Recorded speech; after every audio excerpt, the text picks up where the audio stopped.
Welcome to another edition of What's in the Box from Blue Panther. Here's our latest game, The Pursuit of John Wilkes Booth, designed by Wes Crawford and Ryan Heilman. This is a game that puts you in the role of military detective trying to track down and apprehend John Wilkes Booth and his helpers the night of the assassination of President Lincoln. The Pursuit of John Wilkes Booth is a game of deduction and investigation. Players step into the roles of detectives, tasked with capturing the assassin. Union authorities were uncertain of Booth's destination. As detectives, players must follow leads, uncover clues, and place together Booth's trail as he evades capture. Players can enlist Secretary Stanton's assistance to aid in their mission. Ultimately, detectives must pinpoint Booth's exact location by executing a successful search and then raid to either capture or kill him. The game offers multiple ways to play: solo, two-player co-op, or two-player competitive. Additionally, a player can assume the role of Booth and his accomplices, introducing a thrilling twist. So here's what's in the box. First up, we have a nice 22 by 34 canvas map of the area of Washington, D.C., where the action takes place, and all the different potential escape routes for John Wilkes Booth.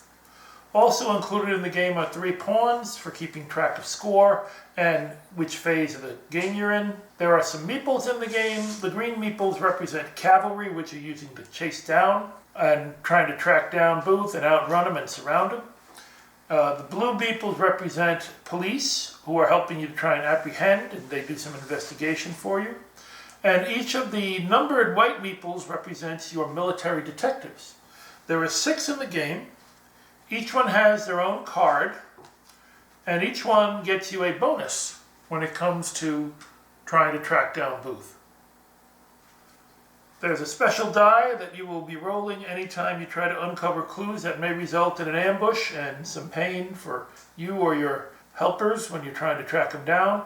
And finally, this larger meeple represents the last known area where John Booth was sighted. Not where he is, but where you know him to be last known location. The game includes several decks of cards. There is a smaller deck of cards that are used as clues.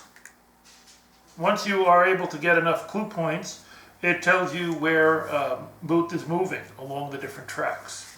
And there will be one of these in each spot as you play the game. If you don't get Booth before you get here, then he escapes. The Stanton cards are what you can use to get yourself reinforcements. They're good for resources. They're good for extra cavalry or extra resources. You're going to spend most of your time in the game trying to track down leads by going to known locations. For example, this would be location 7. And then when you get there, you will get clue points that you will be able to pull from a bag. The clues come in a set of square markers numbered 0 through 4. And then you'll pull them out of the bag, and once your clues outnumber the number printed here, which in the first case is 18, then you will turn over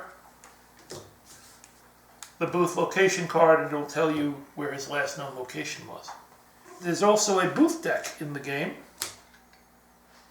where you will play these to give Booth some advantages as you're trying to chase him down. Some are played immediately, some are played later. Some, if you capture some of his Confederates, then they may not even end up being valuable to him at all, but they do add quite a bit of replayability and randomness to the game.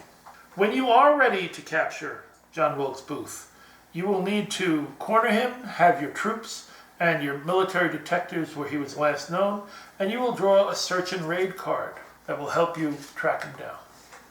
The goal of the game is to get Booth before he exits one of the points on the board, of which there are 8 different possibilities for him to exit to the north, south, east, and west. The game has a short amount of rules and several different play modes, including solitaire, which is the main mode for the game, 2-player cooperative, 2-player competitive, and even an option for another player to take the part of Booth. The game includes a 20-page rulebook in the Blue Panther style, nice, easy-to-read text, a lot of pictures telling you what's going on, a lot of examples of what's in the game and what everything on the board means. game setup, what each of the units represent, and of course, later on, how to actually play the game and how the cards work.